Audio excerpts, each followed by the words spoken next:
Hello everyone, कैसे हैं आप सब। उम्मीद करती हूँ आप सब ठीक होंगे। तो फिर से आ गई मैं आरआरबी एनटीपीसी यूजी 2025 का 8 अगस्त का सेकंड शिफ्ट लेकर। फर्स्ट शिफ्ट मैं ऑलरेडी आज लेके आ चुकी हूँ। जिसने नहीं देखा जाके देखना, लिंक डिस्क्रिप्शन में है। बाकी कल के भी सारे एनालिसिस लेकर आई थी। ये एनालिसिस आप लोग के लिए बहुत इंपॉर्टेंट होने वाले हैं। आप लोग का एक रिवीजन का टाइप काम करेगा। और वीडियो को लाइक करें, चैनल को सब्सक्राइब करना ना भूलना और नोटिफिकेशन बेल ऑन कर लेना ताकि कोई भी वीडियो आए तो आप तक पहुंच जाए।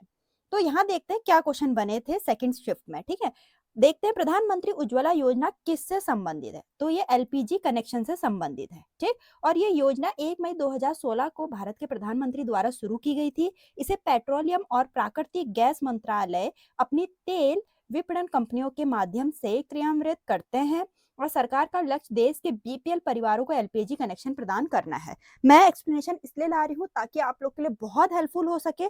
कुछ भी पूछा जा सकता है। ठीक है, फिर हम देखते हैं आगे क्वेश्चन। रिहंद घाटी योजना जो परियोजना है डैश में है, वो कहां पर है। उत्तर प्रदेश में है। उत्तर प्रदेश के सोनभद्र जिले में स्थित है। यह रिहंद नदी पर बना है जो सोन नदी की सहायक नदी है। इसे गोविंद वल्लभ पंत सागर के नाम से भी जाना जाता है, जो संग्रहित जल की मात्रा के हिसाब से भारत का सबसे बड़ा बांध है।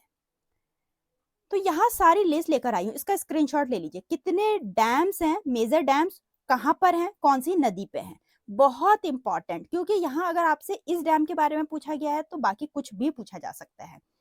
फिर है विधवा पुनर्विवाह के पक्ष में आंदोलन किसने शुरू किया। ईश्वर चंद्र विद्यासागर ने शुरू किया। ठीक है, ये क्वेश्चन तो आपसे इस शिफ्ट में पूछा गया था। बाकी ये पूछ सकते हैं कब शुरू हुआ। 16 जुलाई 1856 को हिंदू विधवा पुनर्विवाह अधिनियम लागू हुआ, जिसने विधवा विवाह को वैध बना दिया था। यह अधिनियम 26 जुलाई 1856 को लागू किया गया था।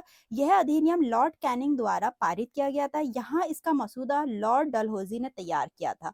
विधवा पुनर्विवाह के लिए लड़ने वाले प्रमुख व्यक्ति ईश्वर चंद्र विद्यासागर, प्रोफेसर डी के कर्वे और वीर संगलिगम पंतुलु थे। वीर सांगलिंग पंतुलु ने 1891 में विधवा पुनर्विवाह संघ की स्थापना की, जिसका उद्देश्य विधवा पुनर्विवाह को बढ़ावा देना और विधवाओं को सहायता प्रदान करना था।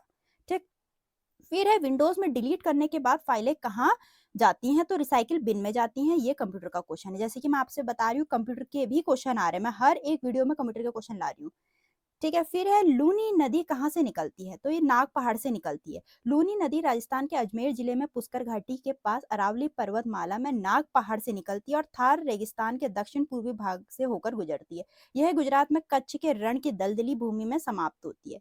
सुखरी, मिठरी नदी, बांडी, खारी, जवाई, गुहिया और सांगी लूनी नदी के बाएं किनारे की सहायक नदियां हैं। जूजली लूनी नदी की दाएं और की सहायक नदी है। कुछ भी पूछा जा सकता है, कहाँ पर है ये भी पूछा जा सकता है, इसलिए मैं लेकर आई हूँ एक एक पॉइंट। फिर बनारस विद्रोह किस वर्ष हुआ था। 1781 में हुआ था। यह ब्रिटिश ईस्ट इंडिया कंपनी के खिलाफ बनारस के राजा चैत सिंह के नेतृत्व में किया गया विद्रोह था। ठीक, फिर है 2024 का पैरालंपिक खेल कहाँ आयोजित किए गए थे। फ्रांस के पेरिस में 17th एडिशन था। विनर चाइना रहा था। एक एक पॉइंट। ठीक, फिर लेगून कैसे बनते हैं। लेगून का निर्माण तब होता है जब पानी का एक उथला हिस्सा किसी बड़े पानी के हिस्से, आमतौर पर महासागर से रेत की पट्टी, अवरोधा द्वीप या प्रवाल भित्ति से जैसे प्राकृतिक अवरोध द्वारा अलग हो जाता है, तब लेगून बनते हैं। फिर 39th राष्ट्रीय खेल 2027 में कहाँ आयोजित होने वाले हैं। मेघालय में। ठीक है, 2027 में होने वाले हैं, तो अपकमिंग पूछ रखा है। वर्तमान गृह मंत्री कौन है। अमित शाह जी। फिर कंप्यूटर चालू रहने के दौरान डेटा को अस्थायी रूप से संग्रहित करने के लिए किस प्रकार की मेमोरी का उपयोग किया जाता है। रैम, रैंडम एक्सेस मेमोरी का। ठीक, फिर लुईस अवधारणा के अनुसार एक अम्ल है। एक अम्ल जो है वो एक पदार्थ जो इलेक्ट्रॉनिक युग्म को स्वीकार करता है।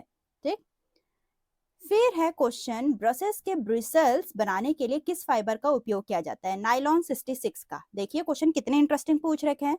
फिर तमिल सिनेमा को क्या कहा जाता है। कॉलीवुड। ठीक है, जैसे कि हमारे हिंदी सिनेमा को बॉलीवुड कहा जाता है, इंग्लिश सिनेमा को हॉलीवुड कहा जाता है, तमिल सिनेमा को कॉलीवुड कहा जाता है।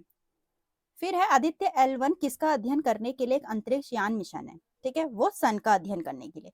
तो आदित्य L1 इसरो का एक अंतरिक्ष यान मिशन है जो सूर्य के अध्ययन के लिए समर्पित है। ठीक है, और किसका है ये भी पूछ सकते हैं। किसका है ये मिशन। इसरो का है। और किसको अध्ययन कर रहा है। सन को, सूरज को। इसे 2 सितंबर 2023 को प्रक्षेपित किया गया था और यह सूर्य पृथ्वी लैग्रेंज बिंदु 1 के चारों ओर एक प्रभामंडल कक्षा में स्थित है। ठीक, फिर है नागरिकता संशोधन अधिनियम उन बिंदुओं सिखों, बौद्धों, जैनियों, पारसियों और ईसाइयों पे लागू होता है जो डैश या उससे पहले भारत में प्रवेश कर चुके हैं, जो 15 दिसंबर 2014 या उससे पहले भारत में प्रवेश कर चुके हैं। ठीक।